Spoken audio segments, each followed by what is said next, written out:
Hello friend, আজকে আমরা নতুন একটা রেসিপি করব, নিরামিষ ঘুগনি। আপনারা তো অনেকেই বাড়িতে নিরামিষ ঘুগনি বানিয়ে খেয়েছেন।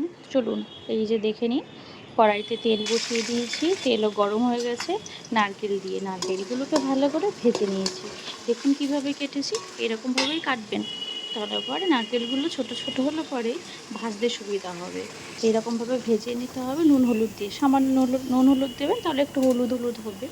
তারপরে ভালো করে ভেজে নিতে হবে, লাল লাল করে ভাজবেন। আরও একটু ভাজতে হবে, এখনও হয়নি। এই যে ভালো করে ভেজে নিয়ে এই নারকেলগুলোকে তারপরে তুলে রাখতে হবে, এরকম করে ভাজলেই হবে। এটা তুলে নিয়ে ওই যে তেল থাকবে নারকেল ভাজার তেল, ওই তেলেই জিরে ফোড়ন তেজপাতা আর শুকনো লঙ্কা দেবেন, একটু ভেঙে দেবেন শুকনো লঙ্কাটা। দেওয়ার পর তারপরে মশলাটা ভালো করে একটু নাড়িয়ে চাড়িয়ে নিয়ে তাতে কেটে রাখা টমেটো কুচি, কাঁচা ঝাল, তারপরে আলু দিয়ে দিতে হবে, ভালো করে ভেজে নিতে হবে। ভালো করে ভেজে নিয়ে টমেটো আগেও দিতে পারেন, মনে করলে আমি এখানে পরেই দিয়েছিলাম। এরকমভাবে ভালো করে একটু ভেজে নিতে হবে। ভেজে নিই, তারপরে দেখা যায়।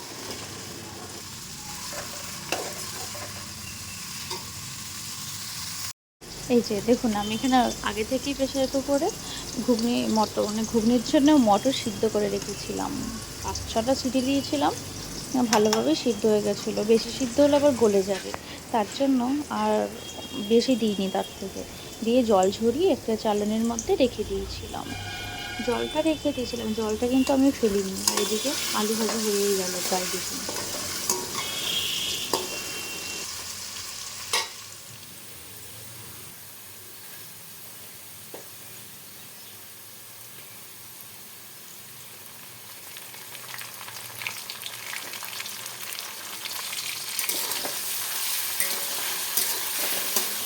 আমি এখানে টমেটোগুলো যেহেতু একটু আলু প্রায় ভাজা হওয়ার পরেই দেওয়া হয়েছে, আগে দিলে ভালো হতো, আপনি পরে দিলেও কোনো সমস্যা হবে না।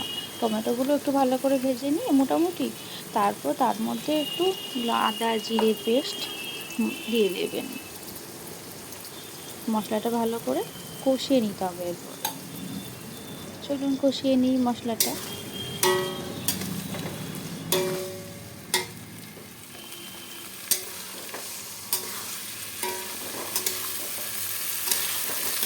মশলাটা প্রায় কষানো হয়ে গেছে, তেলটাও প্রায় ছেড়ে দিয়েছে।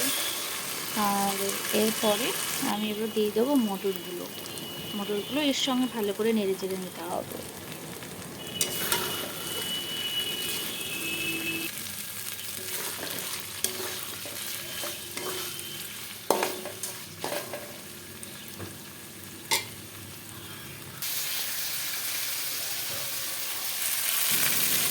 মটরগুলো দিয়ে দিলাম। এরপরে ভালো করে মটরগুলোকে মশলার সঙ্গে মিশিয়ে অনেকক্ষণ ধরে একটু নাড়তে হবে। সামান্য একটু জল দিলেও দিতে পারবো, যদি জল একটুও না থাকে, ওর মধ্যে পুরো শুকনো হয়ে যায়। তা আমি এখানে একটুখানি অল্প জল দিয়েছি মশলাটা কষানোর জন্য। মটরের সঙ্গে ভালো করে মশলাটা কষিয়ে নেব।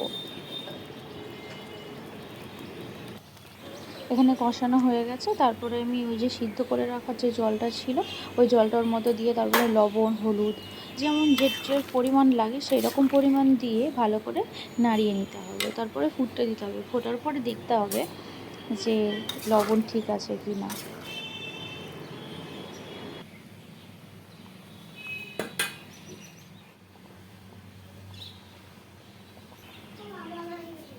হ্যাঁ, যদি চান তাহলে একটু জিরে ধনের গুঁড়ো ভাজা মশলা গুঁড়ো দিতে পারেন, ভালো লাগে। এটা না দিলেও কোনো সমস্যা হয় না, দিলে পরে টেস্টটা একটু অন্যরকম লাগে। এরপরে নারকেলগুলো দিয়ে দেবেন। নারকেলগুলো দিয়ে ভালো করে একটু নাড়িয়ে টাড়িয়ে নিয়ে